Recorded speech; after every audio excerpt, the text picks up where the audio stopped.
เราเกิดมาทำใหม่เกิดมาแล้วเราต้องการอะไรมากที่สุดเราต้องพิจารณาเกิดมาสิ่งที่เราต้องการสำหรับผู้ปฏิบัติธรรมก็คือความสงบสิ่งที่เราต้องการผู้ที่ไม่ปฏิบัติธรรมก็คือความสุขสองสิ่งนี้จะต่างกันผู้ที่ไม่ปฏิบัติธรรมก็จะเห็นความสุขเป็นสิ่งที่มีค่าเป็นสิ่งที่มีความหมายผู้ที่ปฏิบัติธรรมก็จะเห็นความสงบแสวงหาความสงบเป็นสิ่งมีค่ามีความหมายความสงบกับความสุขย่อมแตกต่างกันดังมะม่วงดิบกับมะม่วงสุกมันย่อมแตกต่างกันผู้ที่ปฏิบัติธรรมและไม่ปฏิบัติธรรมก็แตกต่างกันผู้ที่ปฏิบัติธรรมจะมีสติผู้ที่ไม่ปฏิบัติธรรมขาดสติผู้ที่ปฏิบัติธรรมนั้นจะเป็นผู้ที่มีความอดทนใช้ความอดทนผู้ที่ไม่ปฏิบัติธรรมเป็นผู้ที่ไม่ได้ใช้ความอดทนเรียกว่าขาดความอดทนตามใจตัวเองตามอารมณ์ของตนเองตอบสนองอารมณ์ของตนเองผู้ที่ปฏิบัติธรรมเป็นผู้ที่มีสติไม่ตอบสนองอารมณ์ความรู้สึกของตนเองผู้ที่ไม่ปฏิบัติธรรมนั้นตามใจอารมณ์ตอบสนองอารมณ์กินอารมณ์ของตนเองอารมณ์ของเราก็เหมือนของเน่าของเหม็นเหมือนของเน่าของเหม็นเหมือนของบุตรเพราะฉะนั้นพวกเราทั้งหลายผู้ที่ปฏิบัติธรรมจะเป็นผู้ที่มีสติมีความอดทนมีวิริยะภาคเพียรในการแสวงหาความสงบมีสติมีความอดทนมีวิริยะภาคเพียรที่จะให้เกิดให้จิตรู้แจ้งรู้จริงรู้ความจริงรู้ความจริงชีวิตของเราเมื่อเราต้องการสิ่งใดๆก็แล้วแต่ชีวิตของเราเนี่ยมันก็เกิดคำว่าความโลภความโลภทั้งหลายมันบ่อนทำลายชีวิตของเราความโลภก็คือความสุขการไม่มีความโลภก็คือความสงบสุขเกิดขึ้นกับชีวิตของเราความโลภไปอยู่ฝ่ายความสุขไอ้การที่เราไม่มีความโลภปราศจากความโลภมันเป็นเรื่องความสงบความสงบนี่จะเป็นสิ่งที่มีค่ามีราคามีความหมายมากที่สุดเมื่อคนทุกคนได้มาปฏิบัติธรรมได้นั่งสมาธิได้อยู่กับตัวของตัวเองทุกคนจะรู้ว่ามันความสงบเป็นบ่อเกิดแห่งความสุขเหตุใดความสงบเป็นบ่อเกิดแห่งความสุขเพราะความสงบเป็นบ่อเกิดแห่งความสุขก็หมายความว่าความสงบนั้นมันไม่ต้องอาศัยสิ่งใดสิ่งหนึ่งอาศัยสิ่งที่อยู่ในกายส่วนความสุขนั้นอาศัยสิ่งที่อยู่นอกกายอาศัยสิ่งนอกกายเอาสิ่งที่อยู่นอกกายมาเป็นความสุขดังเช่นพ่อแม่สามีภรรยาลูกปู่ย่าตายายเนี่ยสิ่งเหล่านี้เป็นของนอกกายมันเป็นของนอกกายเราเอาสิ่งที่เป็นของนอกกายมาเป็นความสุข แ แต่ความสงบนั้นเอาสิ่งที่อยู่ในกายมาเป็นความสุขเหมือนดั่งมะม่วงที่มันสุกนะแก่แล้วมันก็สุกไม่ต้องอาศัยช้อนไม่ต้องอาศัยน้ำตาลไม่ต้องอาศัยน้ำปลาแต่มะม่วงมันสุกเห็นไหมนั่นแหละคือความสุขของความสงบเปรียบเสมือนมะม่วงที่มันสุกความสุขของ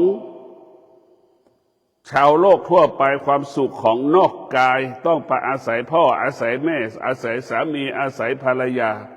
เหมือนมะม่วงที่มันดิบมันเปรี้ยวครับ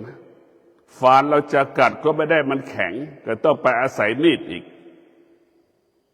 เราจะกินมะม่วงมันก็เปรี้ยวจัดก็ต้องไปอาศัยน้ำปลาอีกเห็นไหมต้องไปอาศัยน้ำตาลอีกต้องไปอาศัยถ้วยอีกต้องไปอาศัยมีดอีกเห็นไหมนี่แหละคือความสุขมันไปอาศัยสิ่งอื่นๆส่วนความสงบนั่นไม่ต้องอาศัยตนเองพึ่งพาตนเองอันนี้คือมันแตกต่าง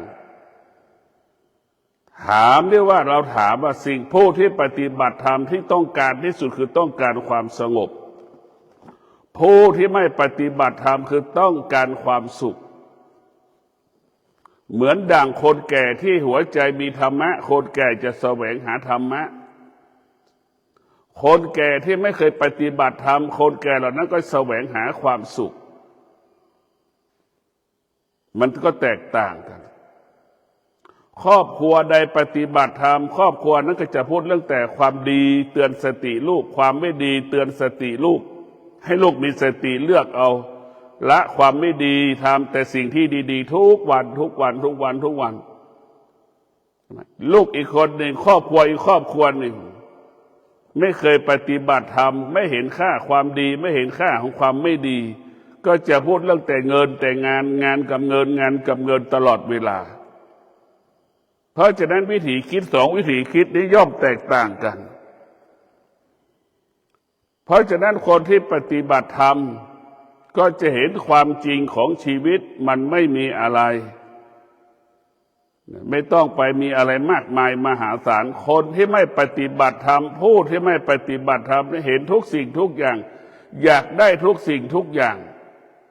อยากครอบครองทุกสิ่งทุกอย่างอยากได้สิ่งนั้นอยากได้สิ่งนี้ไม่มีวันจบสิ้น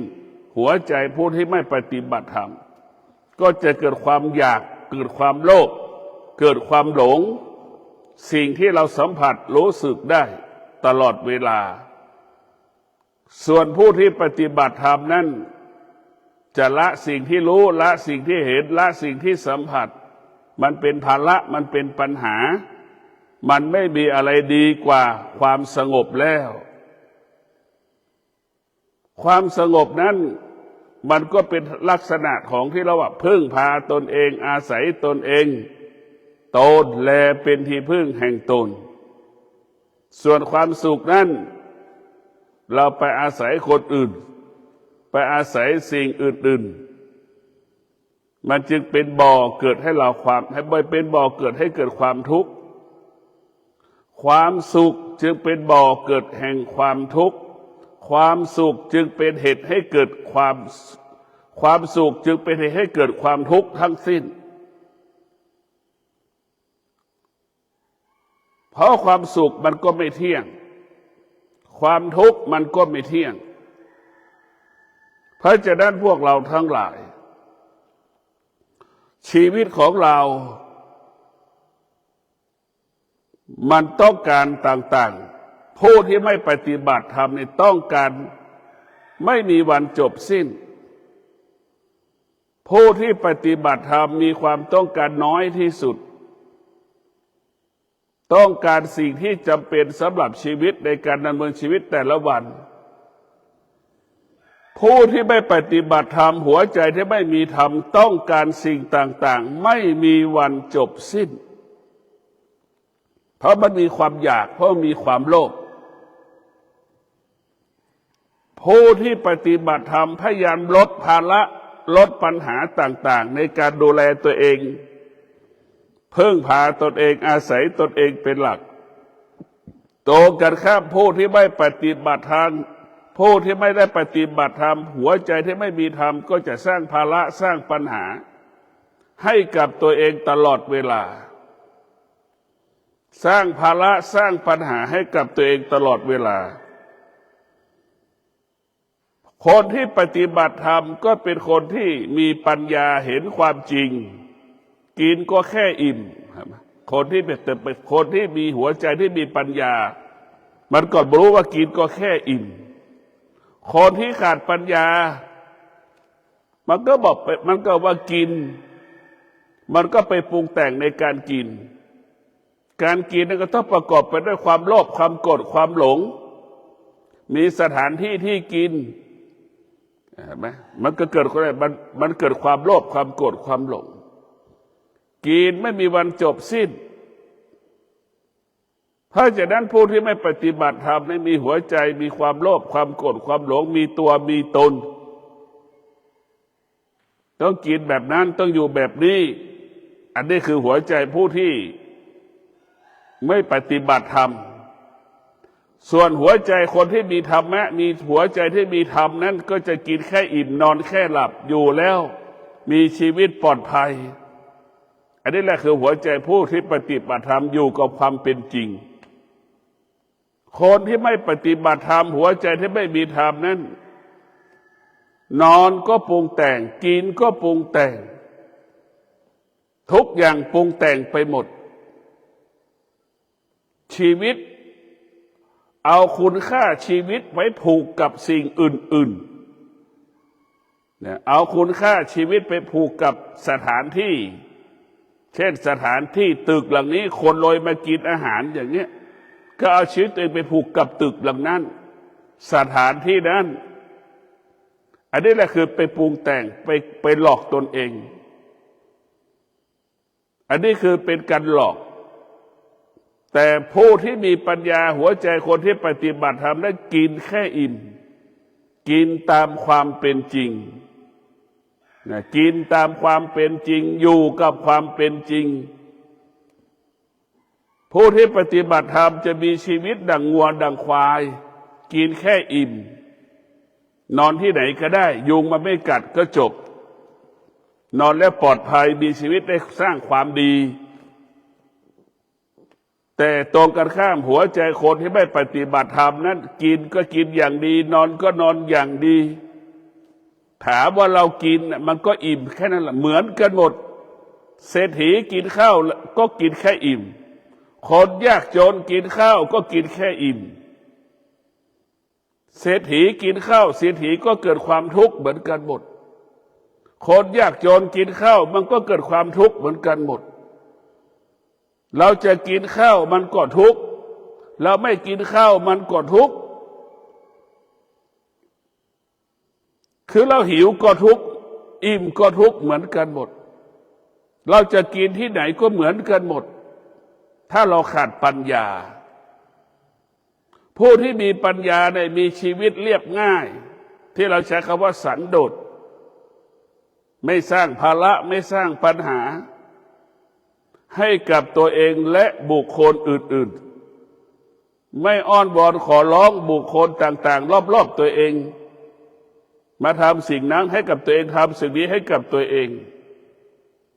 ผู้ที่ขาดปัญญาจึงสร้างเงื่อนไขให้กับตนเองให้สร้างเงื่อนไขให้กับคนอื่น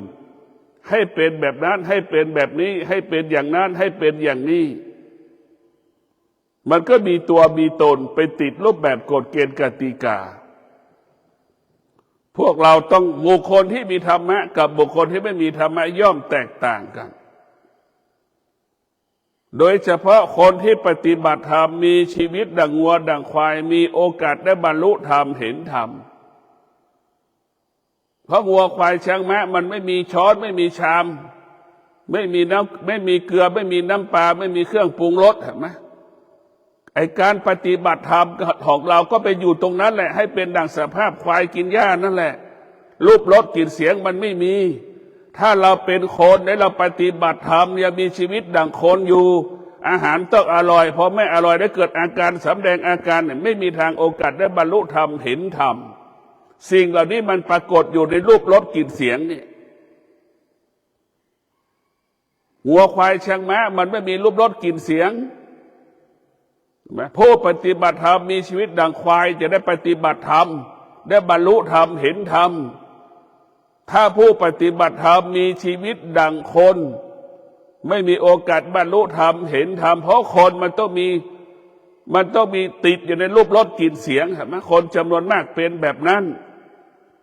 คนที่จะเห็นธรรมคนที่จะเข้าถึงธรรมคนนั้นต้องผิดปกติจากคนทั่วไปคนที่จะเข้าถึงธรรมคนที่จะเข้าถึงธรรมคนจะเห็นธรรมคนจะบรรลุธรรมคนนั้นต้องละการเป็นมนุษย์ต้องละการเป็นมนุษย์ก่อนถ้าเรายังเป็นมนุษย์เสมอเขาเหมือนกันหมดโอกาสที่เราจะเข้าถึงธรรมนี่มันยากแทบไม่มีโอกาสเลยร้อนก็เกิดอาการหนาวก็เกิดอาการฝนตกก็แสดงอาการอย่างนี้มันก็ตกอยู่ใต้อำนาจเหตุการณ์ต่างๆโอกาสให้เราจะได้บรรลุธรรมเห็นธรรมมันไม่มีผู้ที่ปฏิบัติธรรมร้อนก็ไม่มีค่าไม่มีความหมายหนาวก็ไม่มีค่าไม่มีความหมายฝนจะตกไม่ตกไม่มีค่าไม่มีความหมายสิ่งที่มีความหมายคือตัวสติจะต้องนั่งสมาธิเดินจงกรมนั่งสมาธิเดินจงกรมนั่งสมาธิเดินจงกรมพิจารณาความว่าไม่เที่ยงที่มันปรากฏขึ้นกับชีวิตของเราจะดูร่างกายของเราที่มันไม่เที่ยงมันเปลี่ยนแปลงมันเจ็บมันปวดมันทุกข์มันทรมานมันอดมันอยากมันหิวมันจะดูอาการของมันจะดูตรงนี้เพราะนั้นผู้ที่ปฏิบัติธรรมจะดูร่างกายเป็นหลักให้ความสำคัญร่างกายเป็นหลักให้ความสำคัญอารมณ์เป็นหลักแต่ส่วนผู้ที่ไม่ปฏิบัติธรรมนี่เห็นสิ่งอื่นๆมองสิ่งอื่นๆเป็นหลักเห็นสิ่งอื่นเห็นแล้วเห็นนอกกายเห็นสิ่งนอกกายเป็นหลักแต่ผู้ที่ปฏิบัติธรรมเห็นสิ่งที่อยู่ในกายเป็นหลักมันจะแตกต่างกันนะผู้ที่ไม่ปฏิบัติธรรมนั้นก็เหมือนนกบินกลางอากาศมันไม่มีจบสิ้นเหมือนนกอยู่ในยุโรปนกอยู่ในที่เย็นต่างประเทศความหนาวเย็นเกิดขึ้นมันก็หนีความหนาวเย็นมาอยู่ที่ไม่หนาวไม่เย็นเห็นไหมนี่แหละคือมันเกิดการเปลี่ยนแปลงผู้ที่ไม่ปฏิบัติธรรมนั้นอยู่ภายใต้การเปลี่ยนแปลงตลอดเวลาสำแดงอาการเมื่อการเปลี่ยนแปลงปรากฏเกิดอาการสำแดงอาการอันนี้คือมันแต่ผู้ที่ปฏิบัติธรรมมีปัญญาธรรมมีธรรมก็จะอดทนต่อกับการเปลี่ยนแปลงร้อนก็อยู่ได้หนาวก็อยู่ได้ฝนตกก็อยู่ได้รู้ว่ามันเกิดขึ้นขนาดหนึ่งเวลาหนึ่งรู้ว่ามันเกิดขึ้นแล้วมันก็จากรู้แล้วมันจากแล้วมันก็เกิดมันเทียบมาสิ่งที่เกิดก็คือสิ่งที่เกิดกับสิ่งที่จากไปมันก็อันเดียวกันสิ่งเดียวกันสิ่งที่มันดับกับสิ่งที่มันเกิดก็อันเดียวกันเกิดแล้วก็จากไปมันก็มีอะไรแตกต่างกันแล้วก็ถามด้วยคนจนมันก็ทุกข์คนรวยมันก็ทุกข์เห็นไหมแล้วก็ต้องพิจารณานี่คือคนที่ขาดปัญญาจะเป็นแบบนี้เด็กมันก็ทุกข์ผู้ใหญ่มันก็ทุกข์บ่าวสาวมันก็ทุกข์เห็นไหมมันก็เป็นเช่นนี้ของมันคนที่มีครอบครัวก็ทุกข์คนที่ไม่มีครอบครัวก็ทุกข์เหมือนกันหมดคนที่จะมีครอบครัวไม่มีครอบครัวเนี่ยมันก็เหมือนกันหมดถ้าเราขาดปัญญาคนมีลูกก็มีความทุกข์คนไม่มีลูกก็มีความทุกข์เหมือนกันหมดถ้ามันขาดปัญญาผู้ที่มีปัญญานั้นสุขทุกข์ไม่มีค่าผู้ที่มีปัญญาสุขทุกข์ไม่มีค่าสิ่งที่ตาเห็นรูปก็ไม่มีค่าหูได้ยินเสียงก็ไม่มีค่าจมูกสัมผัสกับกลิ่นก็ไม่มีค่าลิ้นสัมผัสกับรสชาติก็ไม่มีค่ากายสัมผัสต้องของแข็งของอ่อนกระทบกายก็ไม่มีค่าจิตรู้สึกสภาพรู้สึกก็ไม่ตอบสนองก็ไม่มีค่า เพราะฉะนั้นชีวิตของเราเนี่ยมันอยู่ด้วยปัญญาคนที่ประสบความสำเร็จของโลกของโลกียะเนี่ยหมื่นล้านเนี่ยเขาก็เกิดความทุกข์คนที่ล้มเหลวในการประกอบอาชีพธุรกิจเขาก็เกิดความทุกข์เหมือนกันหมดเพราะเขาขาดปัญญาคนที่มีปัญญานั้นจะสำเร็จไม่สำเร็จล้มเหลวไม่ล้มเหลวไม่มีค่าสำหรับเขาเพราะมันเป็นโลกียะเพราะมันเป็นอนิจจังทุกขังอนัตตาสิ่งใดที่เป็นอนิจจังทุกขังอนัตตาผู้ที่มีปัญญาจะไม่ยึดติดไม่ยึดติดแต่ไม่ยึดติดสิ่งที่เป็นอนิจจังทุกขังอนัตตาแต่ผู้ที่ขาดปัญญาจะยึดติดสิ่งที่เป็นอนิจจังทุกขังอนัตตาให้ค่าสิ่งที่เป็นอนิจจังทุกขังอนัตตาอนิจจังทุกขังอนัตตาเปรียบเสมือนกาวดักหนูนั่นแหละเหมือนกาวดักหนูทุกคนก็ไปติดอยู่กับอนิจจังทุกขังอนัตตาตกอยู่ใต้อำนาจอนิจจังทุกขังอนัตตาคนทั้งโลกก็ตกเหมือนหนูติดกาวเห็นไหมคนทั้งโลกก็เหมือนหนูติดกาวติดในพ่อติดในแม่ติดในสามีติดในภรรยานี่แหละคือไปติดไปหลงกันหมดไปติดในทรัพย์ไปติดในสมบัติหวงในทรัพย์หวงในสมบัติมันกลายเป็นหนูติดกาวกันหมดมันจึงเกิดอาการคำว่าทุกข์ทรมานตลอดเวลาเศรษฐีมันก็เกิดคำว่าทุกข์ทรมานคนยากจนก็เกิดความทุกข์ทรมานเพราะมันขาดปัญญาคนที่ขาดปัญญาเนี่ยเหมือนกันหมดผู้ที่มีปัญญาแล้วจะไม่เกิดคำว่าความทุกข์เพราะเห็นความจริงเห็นความจริงละความจริงผู้ที่มีปัญญาจะไม่ยึดติดในความเป็นจริงเนี่ยอันนี้จังทุกขังอนัตตาสิ่งที่มันไม่เที่ยงทั้งปวงมันเป็นความจริงผู้ที่มีปัญญาจึงแล้วรู้ความจริงจึงละความจริงรู้ความจริงละความจริงความโลภความโกรธความหลงเป็นเหตุให้เกิดความทุกข์เป็นเหตุให้เกิดอุปสรรคปัญหาในการปฏิบัติธรรมผู้ที่มีปัญญารู้ความจริงกละความจริงละความโลภละความโกรธละความหลงไม่ให้เกิดขึ้นในดวงจิตของผู้ที่ปฏิบัติธรรมรู้ผู้มีปัญญารู้ความจริงละความจริงการยึดติดการยึดมั่นพ่อแม่สามีภรรยานั้นเป็นทุกข์ผู้ที่มีสามีภรรยาพ่อแม่ลูกที่มีปัญญาก็จะไม่ยึดติดซึ่งกันและกันเข้าใจว่าผู้ที่มีปัญญาจะเข้าใจความจริงเข้าใจความจริงกละความจริงเข้าใจความจริงก็อยู่เหนือความจริงจนถึงที่สุดผู้ที่มีปัญญาสิ่งต่างๆไม่มีค่าไม่มีความหมายใดๆจะอยู่กับความเป็นจริงเท่านั้นไม่ยึดติดความจริงอยู่กับความจริงของจิตใจของเราอยู่กับความจริงที่กายของเราอยู่กับความจริงจิตที่มันสงบอยู่กับความจริงที่กายมันสงบอยู่กับความจริงเท่านั้นจะไม่ยึดจะไม่เอาจิตออกนอกกายผู้ที่มีปัญญาให้จิตอยู่ในกายให้กายอยู่เป็นที่อยู่ของจิตไม่ให้จิตออกนอกกายแต่ผู้ที่ขาดปัญญานะ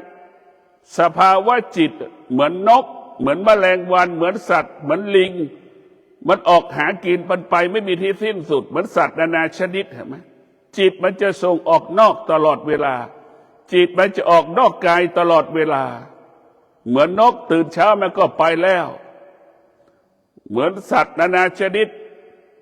ถึงเวลาก็ออกไปแล้วนั่นแหละเราก็ออกนอกกายจิตออกนอกกายมันเป็นทุกข์ถ้าจิตอยู่ในกายมันไม่เป็นทุกข์จิตอยู่ในกายเนี่ยมันสบายใจจิตอยู่ในกายจิตสงบกายสงบความสงบเหล่านี้มันพัฒนามาเป็นปัญญาเมื่อมันมีปัญญาความสงบเป็นอาหารของปัญญานะความสงบเป็นอาหารของปัญญาความสงบเป็นอาหารของปัญญาความสงบเป็นรากฐานของปัญญาพวกเราต้องพิจารณาความสุขเหล่านั้นความสุขคือกิเลสความสุขคือกิเลสเป็นอาหารของคนที่มีกิเลส กิเลสก็คือไฟกิเลสก็คือของเน่าของเหม็นเห็นไหมกินแล้วไม่มีความสุขกินแล้วจะทะเลาะกันตายกินแล้วจะตีกันอีกเห็นไหมนั่นแหละคือกิเลสกินข้าวไปกินข้าวไปคุยกันไม่รู้ไม่ถูกหูก็ตีกันชกต่อยแต่กินกิเลสเป็นอย่างนั้นแหละฆ่ากันตายทุกวันก็เพราะกิเลสนี่แหละกิเลสคืออะไรหูมันขาดความอดทนกิเลสก็มันทำให้มันไปตีกันตายไม่พอใจก็ฆ่ากันตายกิเลสไม่อยู่ที่หูมันก็บังคับให้เราเกิดความรู้สึก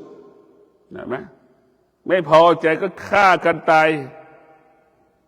มันก็เป็นอย่างนี้แหละกิเลสอยู่ที่ลิ้นอาหารไม่อร่อยก็ทะเลาะกันอีกตำหนิกันอีกสำแดงอาการไม่พอใจกันอีกนอนแล้วเกิดอาการอีกมดมากัดไม่ดูคนไม่ดูที่นอนให้เราอีกมดมากัดเวลานอนก็เกิดอาการอีกเศษของต่างๆตกพื้นเวลาจะนอนบนที่นอนเราไม่ได้ดูเกิดอาการไม่พอใจอีกคือมันเป็นทุกข์หมดทั้งสิ้นมันทำลายหมดทุกสิ้นมันทำลายทุกสิ่งทุกอย่างกิเลสความทุกข์เป็นสิ่งที่เราไม่ต้องการแต่เราก็สร้างความทุกข์ให้กับตัวเองความทุกข์เป็นสิ่งที่เราไม่ปรารถนาเราก็สร้างความทุกข์ให้กับตนเองความทุกข์เราไม่ต้องการแต่เราก็อยู่กับความทุกข์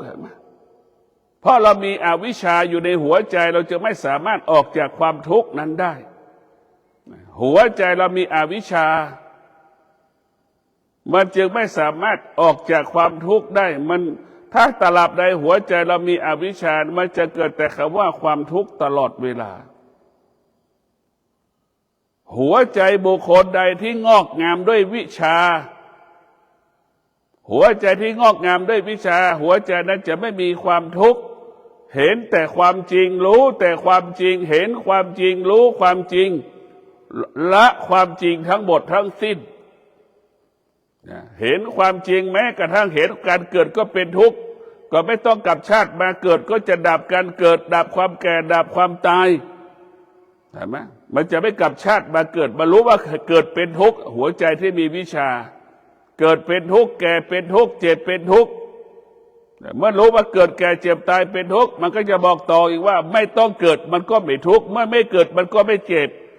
เมื่อไม่เกิดมันก็ไม่แก่ไม่เจ็บไม่ตายถ้าตราบใดเรายังเกิดอยู่เราจะต้องมีคำว่าเกิดแก่เจ็บตายทุกข์ทรมานลำบากตลอดเวลา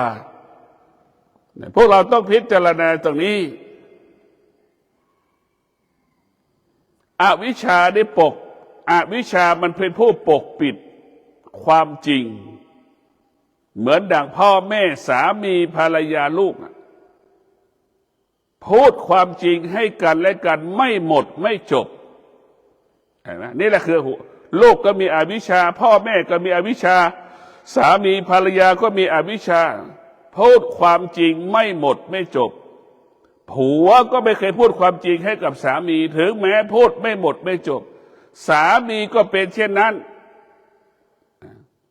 ภรรยาก็เป็นเช่นนั้นไม่พูดความจริงให้กับผัวตัวเองสามีตัวเองไม่หมดไม่จบพ่อแม่ก็เป็นเช่นนั้นพูดความจริงไม่หมดไม่จบให้กับลูกตนเองลูกก็เป็นเช่นนั้นพูดความจริงไม่หมดไม่จบให้กับพ่อแม่ตนเองนี่แหละคืออวิชชามันพูดไม่จบไม่หมดคิดว่ามีหนี้อีกสัก200,000เนี่ยพอมารู้ทีหลังมีหนี้ทั้ง700,000เนี่ยพ่อแม่ก็เสียใจอีกลูกปกปิดว่ามีหนี้พ่อแม่กระทุ่มเทจะใช้หนี้อ้าวพอใช้หนี้เสร็จไอ้หนี้อีกก้อนก็มาอีกเห็นไหมอันนี้แหละคือเราพูดความจริงไม่หมดไม่จบเพราะอะไรเพราะหัวใจเรามีอวิชชาพ่อแม่เป็นต้นกำเนิดอวิชชาเห็นไหมพ่อแม่เป็นต้นกำเนิดอวิชชาจึงนำพาอวิชชานั้นติดตัวเราของเราเกิดลูกก็เป็นลูกอวิชชาเห็นไหมลูกก็เติบโตด้วยอวิชชาลูกจึงไม่เห็นความจริงเห็นแต่ความไม่เป็นจริงรู้แต่เรื่องความไม่เป็นจริงเหมือนจึงพูดความจริงไม่หมดไม่จบแล้วเราจะไปเชื่อคนอื่นได้อย่างไรเหมือนเราเป็นลูกเราก็ยังพูดความจริงไม่หมดไม่จบให้กับพ่อแม่ตนเองแล้วเราจะไปเชื่อบุคคลอื่นๆได้อย่างไรถ้าเรามีอวิชชาแล้วคนอื่นพูดมาเราจะเชื่อหมดถ้าหัวใจเรามีวิชาใครพูดมาเราจะไม่เชื่อ เราจะฟังเราจะพิจารณาเราจะไม่โต้ตอบไม่ตอบสนองหัวใจที่มีวิชานั้นจะพิจารณาสิ่งที่เรารู้ส่วนหัวใจที่มีอวิชชานั้นจะตอบสนองสิ่งที่เราไม่รู้ทั้งสิ้นมันจึงเกิดคำว่าถูกหลอกมันจึงเกิดคำว่า call center เห็นไหมเราถูกหลอกเพราะตรงนี้แหละเอาความโลภมาล่อความโลภเอากิเลสมาล่อกิเลสเห็นไหมความโลภก็คือกิเลสอยากร่ำรวยเขาก็หลอกเราก็จะมีความโลภไอ้ call center มันก็เอาความโลภมาหลอกเราเห็นไหมแล้วเมื่อมันหลอกเราก็กลายเป็นภาระเป็นปัญหาหมดเราก็ติดเหยื่อติดกับดักเพราะฉะนั้นพวกเราทั้งหลายเราจะต้องละความสุขเราจะต้องแสวงหาความสงบให้มันเกิดขึ้นในกายในจิตของเราถ้าความสงบมันเกิดขึ้นในกายในจิตเนี่ยเราก็จะเดินทางง่ายเดินทางสะดวกเพราะความสงบเป็นสิ่งที่มีค่าเป็นสิ่งที่มีความหมายมันเป็นสิ่งที่สร้างสรรค์ชีวิตเป็นสิ่งที่พัฒนาชีวิตเป็นสิ่งที่ยกระดับจิตเราไอ้ส่วนความสุขกับความทุกข์เป็นผู้ดึงจิตเราให้ตกต่ำดึงจิตให้เราตกต่ำส่วนความสงบดึงจิตให้เราสูงให้เราเดินง่ายเดินคล่องผู้ที่มีปัญญาเปรียบเสมือนผู้ที่มีบัตร ATM นั่นแหละผู้ที่มีปัญญาก็เหมือนมีบัตรนั่นแหละไปกดเงินเลยเห็นไหมมันง่ายคนที่ขาดปัญญาก็เหมือนมีสตางค์น่ะมีล้านหนึ่งก็ต้องใส่กระสอบอ่ะแต่คนที่ขาดปัญญามีล้านหนึ่งไม่จำเป็นต้องใส่กระสอบไม่ต้องใส่กระเป๋าเห็นไหมมีบัตรเครดิตการ์ดอย่างเดียวแล้วเอาไปรูดได้หมดอันนี้แหละคนผู้มีปัญญาในของหนักเป็นของเบาคนที่ขาดปัญญาของที่มันหนักมันก็หนักอีกเห็นไหมของมันหนักก็ยิ่งหนักของที่มันยากก็ยิ่งยากอีกเนี่ยคนที่ขาดปัญญาจะเป็นเช่นนี้เป็นแบบนี้พวกเราทั้งหลายกลับมาพิจารณาชีวิตของเราต้องอยู่กับความสงบต้องอยู่กับปัญญาต้องอยู่กับความเป็นจริงเราต้องละความจริงที่ทำลายชีวิตของเราเราต้องละความจริงที่ทำลายชีวิตของเราเราต้องอยู่กับความเป็นจริงที่สร้างสรรค์ชีวิตของเราความจริงมันสร้างสรรค์ชีวิตของเรากับความจริงที่มันทำลายชีวิตของเราเนี่ยเราจะเลือกเอาอย่างไหนเรามีสามีเนี่ยเห็นไหมสามีเนี่ยทำให้เราแก่เจ็บตายก่อนเวลากำหนดการที่เราไม่มีสามีนี่เราจะแก่เจ็บตายเป็นธรรมชาติเห็นไหมอันนี้แหละคือความจริงมันการที่เรามีลูกแล้วก็แก่เจ็บป่วยตายก่อนเวลากำหนดก็เพราะลูกของเรามันทำให้เราสะเทือนหวั่นไหวตลอดเวลาหากเราไม่มีลูกเราไม่มีครอบครัวเราก็แก่เราก็เจ็บเราก็ตายเป็นไปตามหลักของธรรมชาติเราจะเห็นสองอย่างเพราะฉะนั้นอยู่พึ่งพาตนเองอาศัยตนเองดีที่สุดเจ็บเราก็รู้ว่าเราเจ็บแล้วก็ไปหาหมอเองไม่ต้องไปรอลูกรอหลานเจ็บรู้ว่าเจ็บปวดทุกข์ทรมานลำบากก็ไปหายากินเองไปหาหมอหายากินก็แค่นั้นแหละไม่ต้องรอลูกรอหลานชีวิตของเราต้องดูแลเราต้องรักษาชีวิตของเราต้องดูแลเราต้องรักษาไม่ควรมอบให้ลูกให้หลานมาดูแลชีวิตของเราลูกหลานไม่สามารถอยู่กับเราได้เราก็ไม่สามารถอยู่กับลูกกับหลานเราได้อยู่ได้พึ่งพาได้แค่บางเวลาขนาดหนึ่งเวลาหนึ่งเท่านั้นก็ขอความสุขสวัสดีจงเกิดกับท่านทั้งหลายผู้ที่ปฏิบัติธรรมรู้ความจริงละความจริงรู้ความจริงอยู่เหนือความจริงรู้ความจริงไม่ยึดติดความจริงขอให้ท่านทั้งหลายอยู่กับความเป็นจริงก็คือปัญญาผู้ที่มีปัญญา คำว่าสบายกายสบายใจเกิดขึ้นสุขกายสุขใจเกิดขึ้นไม่ต้องพึ่งพาสิ่งนอกกายอาศัยสิ่งที่อยู่ในกายขอเจริญพร